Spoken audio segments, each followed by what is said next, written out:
Hello, this is Aaliyah Duhu in the Music Appreciation course, and this is my response, section 2.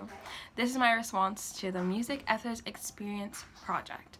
So, for this project, I went to 5 different places.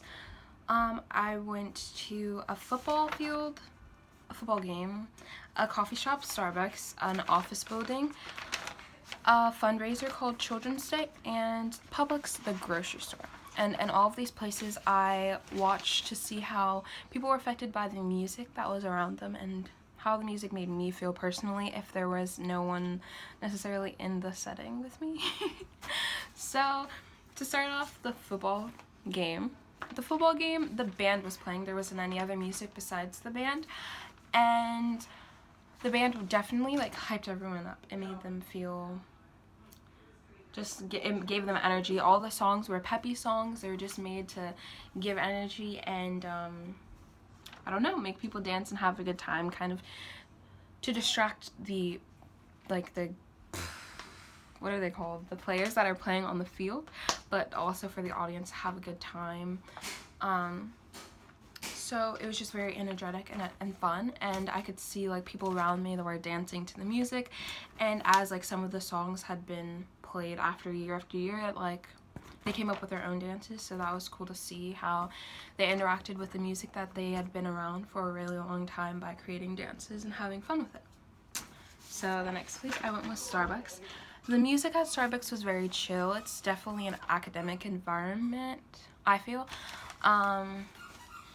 So it was just low, acoustic sounds, not acoustic sounds, but acoustic songs, mostly guitars playing. If, I'd say they're pop songs, but pop songs played in live settings so that they're not overproduced and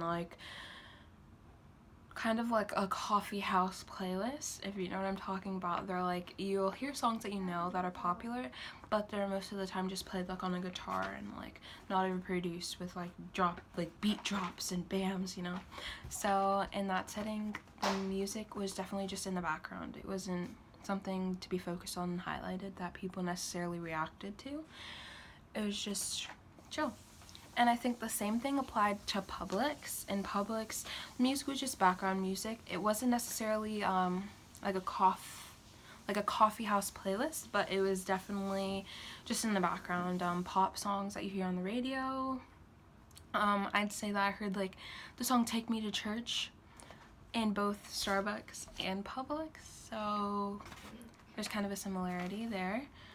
The next place I went was an office building, and this by far was my favorite music, I think, because it was just different than I expected, to be honest. It was classic rock and jazz music in the office building, so it made for just a better experience. It just made for fun, where you're just sitting there kind of bored, you just hear some rock music in the background. And I wrote down some of the songs, like Jesse's Girl and What About Love. Yeah, I think that's Michael Jackson, I'm not sure, but I just remember that it was just really fun to be there. I was the only one there, so I couldn't really see how it affected anyone else, but for me, it made me just kind of want to get up and dance. It made me forget about everything that I was there for. I was just oh, this music is really good. I just want to dance to it, sing to it, so that was really cool. The last place that I went to, the last place that I went to was Children's Day, which is a fundraiser for the kids in my community. It's kind of a little mini theme park. So, here they had live bands, a live jazz band, percussion, and they had music being played on speakers and stuff like that. So it was a variety of music, and I felt the music was very good for the place that it was. It had a variety for whoever was there. So for the kids, they heard songs that they knew from musicals and just listening to the radio, and then the adults that are there with their kids, they get to hear jazz music that they enjoy listening to and just jam out to that and just appreciate good jazz music, you know. And then percussion, I think everyone just there was the drum line from the marching band at our school who performed, and everyone was just clapping along, jamming out to their music. So music there definitely made everyone just come together and just jam out together to songs no matter their age. So yeah, that was my response to the Ethos project. Thank you for watching.